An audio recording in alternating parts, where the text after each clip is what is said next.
This is a podcast from soof.co.uk. Hello, I'm Patrick Downs. This is all about film, whether it be Blu-ray, DVD or streaming. This Princess Diana and Prince Charles has long since grown cold. Though rumours of affairs and a divorce abound, peace is ordained for the Christmas festivities at Queen's Sandringham estate. There's eating, drinking, shooting and hunting. Diana knows the game, but this year things will be a whole lot different. Spencer is an imagining of what might have happened during those few fateful days. Do you want to be king, soldier? I have no choice. Do you want to be the queen, soldier? I'll be your mum.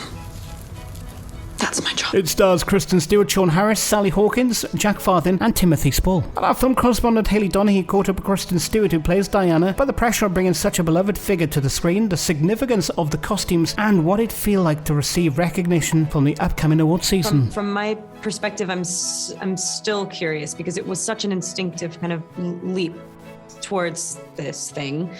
I didn't consider it a whole lot. I think if I had considered it more, I maybe would have kind of had fallen victim to the fears and said, no, maybe I don't know, maybe have someone else do it. She's so coveted, she's so loved, she's.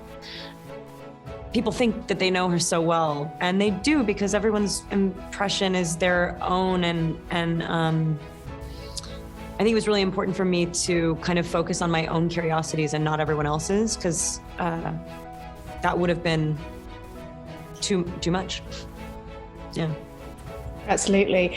And in your preparation and research and things, just how did you go about defining what she might have been like behind closed doors? And did you get a chance to talk to anyone who actually knew her?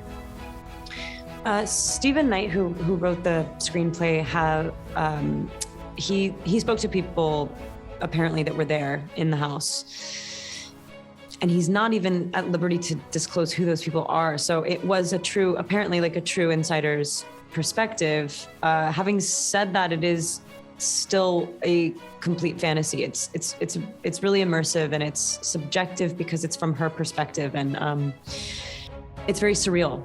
We're not presenting any new information. We are not leading you through history in a sort of play-by-play way. We can only imagine what it was like in the few days leading up to the point that she actually decided to break ground and change history and leave the family. She spoke a lot about it. We do have her interviews about it. We have a lot of memoirs. So much of that is conflicting that you kind of have to ingest it all, and at least as a performer and not the person that wrote the screenplay, kind of expect those things to find their way into your physicality versus trying to play them specifically. We have to talk about the look, the clothes. Just how much did you enjoy sort of developing that look and of course wearing those clothes? The clothes have such just staggering integrity. They're perfect. They were so beautifully made, and they're so defining of who Diana was. There were times where she wore clothing that clearly she felt awkward in, but she was still so available as a human energy within that shroud. And then there are times where she wears clothing that feels like she just becomes this superhero, this gorgeous, beautiful, stunning superhero. And I think we aimed for both versions of that. The clothes definitely bind her, but they also release her in a way because they release her in our memories. And it was really important to get that right. I mean, there were already so many things making me, there are already so many things distracting you from kind of being present that if the clothes weren't perfect, it would have been we would have really missed the mark. And the film as a whole and your performance is already garnering awards buzz. What would awards recognition mean to you for this?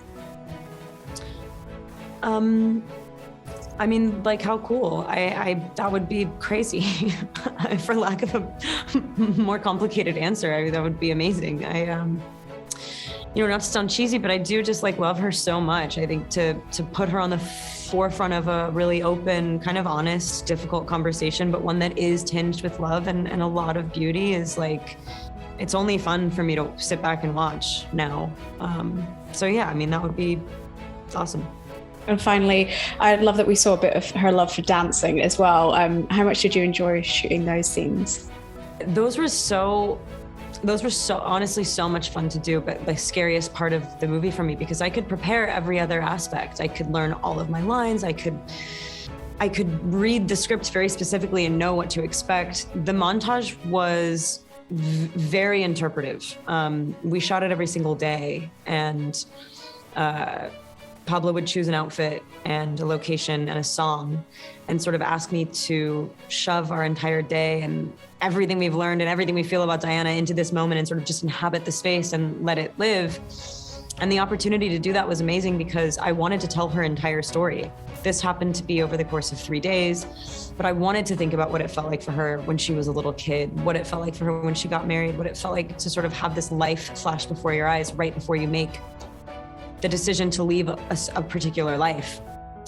So yeah, it was nice to not do scenes at the end of the day and just sort of feel her and feel the space and let it live. Wow, that sounds like a lot to the end of the day. Kristen Stewart, it's such a delight to talk to you, and congratulations. Loved it. Oh, cool. Thank you. Appreciate it. Spencer is out now. And with that, thanks for checking me out on the Bring the Film podcast today. I'm Patrick Downs, and you can keep in touch across Twitter at I'm Patrick Downs, also on Instagram or facebook.com/officialpoptart. And there's also the website soof.co.uk. This is a podcast from soof.co.uk.